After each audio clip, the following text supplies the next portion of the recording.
Hello students, let's discuss a small poem given in your Kaveri book written by Subramanya Bharati.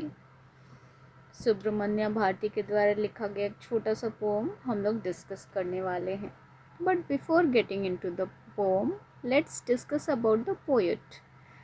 सो सुब्रमण्य भारती जो थे वो Chinnaswami Subramanya थे.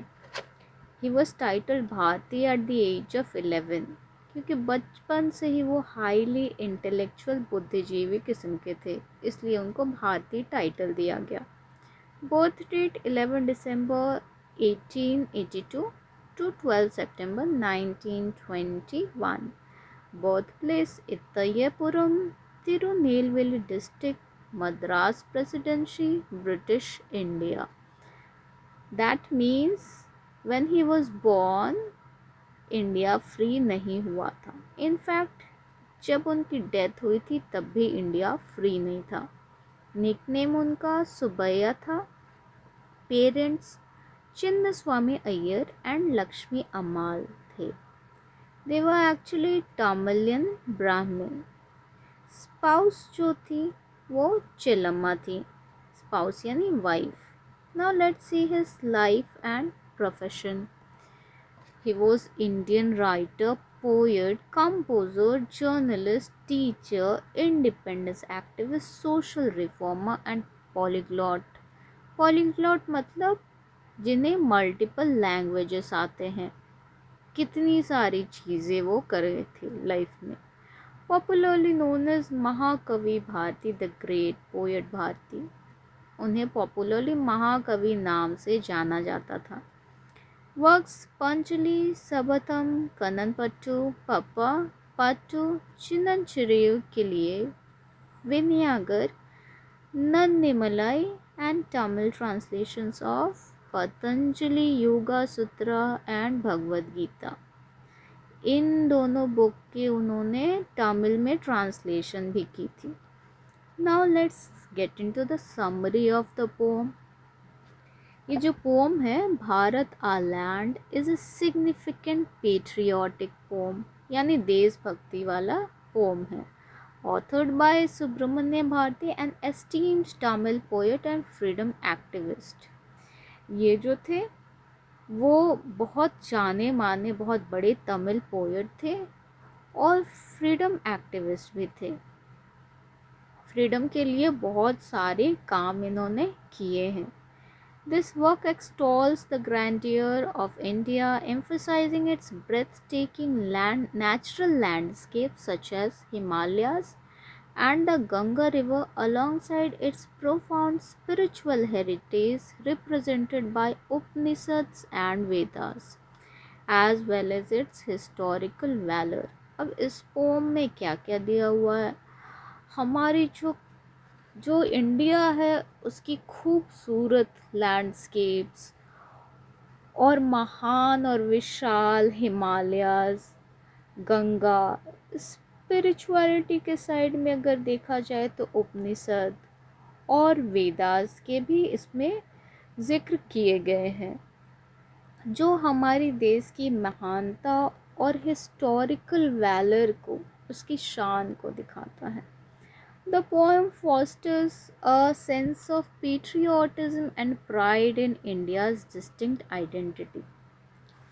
गौरव की ओर, हमारे भारत की गौरव की ओर ये इशारा करता है, वर्णन करता है. The central theme of the poem revolves around profound love, respect and admiration for the homeland, emphasizing its unmatched characteristics. इस पोम में आप देखोगे कि ये बता रहा है कि हमारा जो प्यार है, जो हमारा सम्मान है, हमारी जो धरती है, उसका किसी से कोई मैच ही नहीं है. The poet eloquently praises the formidable Himalayas and nurturing Ganga. हमारा जो पोम है वो हिमालय और गंगा की प्रेज करता है. Additionally, he illuminates the significance of sacred Upanishads, the doctrines of Buddha and ancient wisdom intrinsic to a land's history.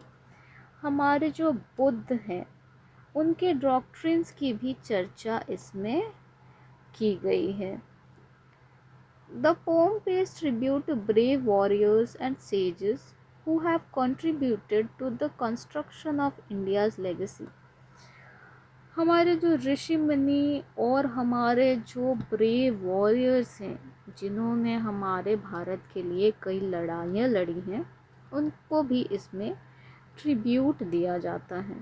The overarching message invites citizens to recognize and embrace the national spiritual depth and aesthetic beauty, encouraging a sense of pride and appreciation for their identity. Structured with a consistent rhyme AABB, the poem conveys celebratory and respectful tone, employing personification to depict the land and rivers as dynamic entities deserving of reverence. In short, हमारी भारत की खूबसूरती और महानता की ये तस्वीर है ये पोम, जिसका राइम स्कीम AABB है. सो बिना लेट किए हुए let's get into the poem. The title of the poem is Bharat a land. Here the mighty Himavat is ours. There is no equal anywhere on earth. The generous Ganga is ours. Which other river can match her grace? The sacred Upanishads is ours. What scripture else to name with them? The sunny golden land is ours. She is peerless. Let's praise her. क्या बोल रहे हैं? ये विशाल हिमालय जो है वो हमारा है. जो जेनरस गंगा है, जो सबको जीवन दान देती है, वो हमारी है. उसकी ग्रेस की तुलना किसी भी नदियों से नहीं हो सकती. हमारे जो उपनिषद हैं उनकी भी तुलना किसी से नहीं हो सकती. ये गोल्डन लैंड की बात करते हैं हमारे भारत के बारे में. ये कहते हैं कि ये प्योरलेस है, इसका कोई साथी नहीं है, कोई संगी नहीं है, कोई ऐसा नहीं है जो इसके समतुल्य हो. हम इसकी महिमा गाते हैं. Gallant warriors have lived here. Many a sage has sanctified this land. The divinest music has been heard here, and here all auspicious things are found. ये कहते हैं कि बड़े बड़े योद्धा जो हैं वो यहाँ जिए हैं. कई ऋषि मुनि जो हैं उन्होंने इस धरती को पवित्र किया है. द डिवाइनेस्ट म्यूजिक वो यहाँ पे सुनी गई है, बनाई गई है, सुनाई गई है. Here all auspicious things are found. जितनी भी पवित्र चीज़ें हैं वो यहाँ पे मिली हैं. हियर ब्रह्म नॉलेज, जो अल्टीमेट नॉलेज, जो डिवाइन नॉलेज बोला जाता है, वो यहाँ मिला है. And the Buddha preached his dhamma. Buddha के जो धम्म होते थे वो यहाँ पे उन्होंने प्रीच किया है, उसका ज्ञान दिया है, उसके बारे में बताया है. ऑफ ओरी antiquity is Bharat, sees peerless, let's praise her. So entirely इस पोम में इन शॉर्ट यही बोला गया है कि हमारा भारत जो है वो महान है, वो वाकई में महान है. हमारे स्क्रिप्चर्स जो हैं उसके जैसे पूरी दुनिया में कोई स्क्रिप्चर्स नहीं है, और उसका सम्मान जो है वो पूरे भारत में ही नहीं पूरे विश्व में किया जाता है. सो ये पोम हमारे यहाँ पे एंड होता है. We will get back with its question answer. And if you like my initiative, just like, share and subscribe the video. And please comment section में ऐसा आप बताएंगे कि आपको और क्या क्या टॉपिक्स पे वीडियो चाहिए. So thank you so much. Let's get into the next video.